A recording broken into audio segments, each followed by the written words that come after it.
y'all know today I'm gonna be doing my April TBR. April is a pretty intense month. It's the start of book festival season, which I love so much. Book festival season is my favorite time of the year, but it's also my busiest time of the year. My TBR is a little bit ambitious, but I tried to narrow it down as much as I could. Let's get started. I do want to do a couple readathons in April. I know I've been doing like a readathon a month for a couple months now, but I just really love doing readathons. The first readathon I want to do is Prideathon. I've been wanting to participate in Prideathon ever since I first found out about this readathon, but every single year it comes around and it's always during some week that I'm crazy busy, so I never do it, and this time it is also during a week when I am super busy. But yeah, I decided, you know what, screw it, I'm doing Prideathon because I just really want to do Prideathon and I'm sick of never doing it every single year. So that's what I'm doing this year. I'm saying screw the fact that I'm hella busy. I'm doing it anyway. 7 different challenges for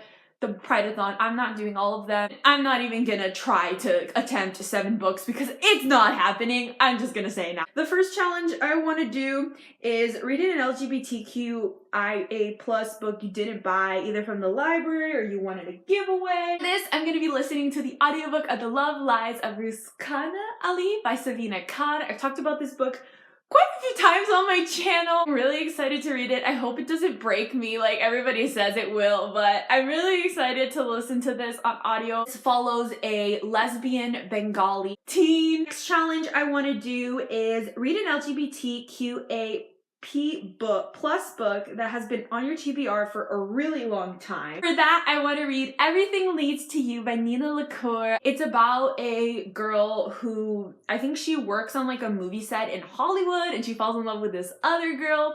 I heard really good things about this, and I got to see Nina LaCour talking to panel at the Festival of Books last year, and she's amazing. I adore her. Everybody says that her books are super queer and super amazing, and I really want to read them. I definitely think this is a really easy one to get through, and I really hope I can get to it. The next challenge is read an LGBTQA+ book with a protagonist that's different from you. Different culture, gender, sexual orientation, romantic identity, etc, etc. Well, technically I could also use this for the challenge of The Love Lies of Ruskana Ali because she is Bengali and I'm not Bengali. What If It's Us by Becky Albertalli and Adam Silvera. Once again, this is on another readathon TBR because I failed miserably at the Buzzword readathon and I did not read anything for that readathon. But I've been wanting to read this book ever since it was first announced.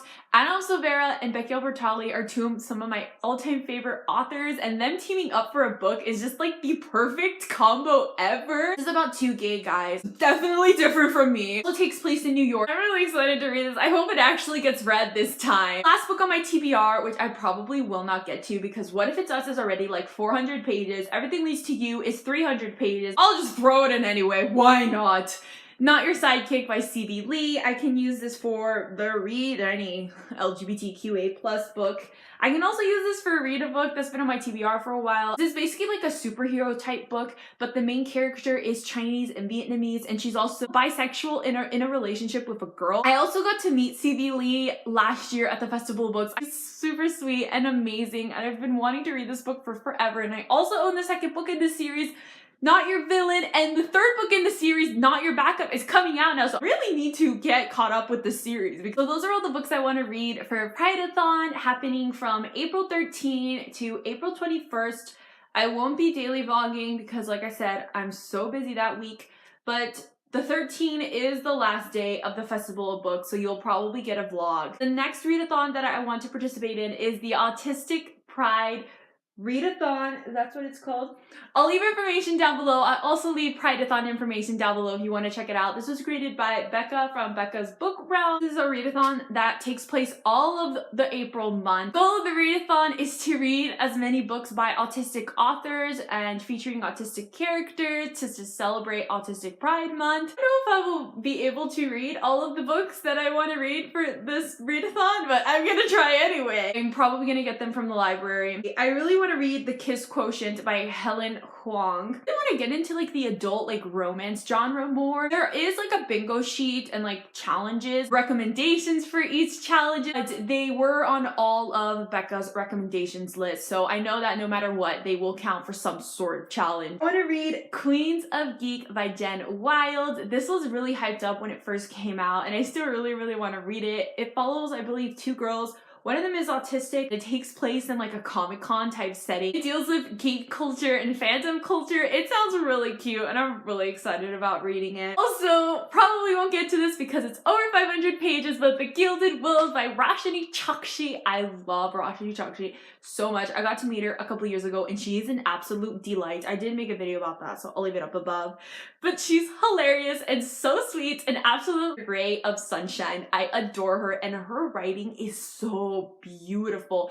The way she writes just engages all of your senses. The Gilded Wolves just sounds amazing. She preaches it as like National Treasure meets Pirates of the Caribbean, something like that, and I love National Treasure. I've seen those movies so many times. I love the concept behind them, and anything remotely like that I am so here for. I believe one of the characters is autistic, and there's like 6 different characters in Gilded Wolves. I'm so excited. I hope I really get to this one because oh my god, it was my most anticipated releases of this year and I'm so excited for it. I want to read No Man of Women Born by Anna Mardal. This is a collection of fantasy short stories and it's really short, so it's perfect, and I believe it features trans and non-binary characters. This one is gonna be a hard one to track down because I believe it is independently published, but I'll find it one way or another. I also follow the author on Twitter and they're amazing, so I really want to check out their book. So this isn't like an official readathon. It's more like a thing that I've noticed a lot of bloggers do. I've seen a lot of bloggers where they'll get a lot of arcs and they'll get behind on their arcs. I've seen a lot of bloggers say, well, it's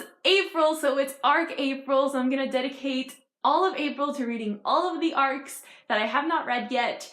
And I really love that idea. I don't have a lot of arcs, but I did get a lot of arcs at Y'all West last year and I still haven't read any of them. So I thought it'd be a good idea to try to get at least 1 or 2 arcs read during April because Y'all West is in the beginning of May and I'm probably gonna get a lot more arcs and I should probably do something about the arcs that I still have not read that I really want to read. This, if I somehow get to this, probably not. Darius the Great is Not Okay. Got this arc at Y'all West last year and I literally had never heard about this book before, but the second I got it, I was so excited about it. It's about this Persian teen who goes to Iran for the first time and he also suffers from depression and takes medication for that, and I've heard nothing but good things about this book. So this is Own Voices. I don't know about the depression rep, but I've heard amazing things about the depression rep and the Persian rep. Also like indirect gay representation. Everything about this book just sounds amazing and the cover is absolutely stunning. I think this is definitely a good arc to pick for arc April because worst case scenario, I can listen to the audiobook because I noticed that my library does have this audiobook. That's all for this video. Comment down below what you're planning to read in April. My social media links are all down below. My Twitter, my Bookstagram, my Goodreads. Arrivederci!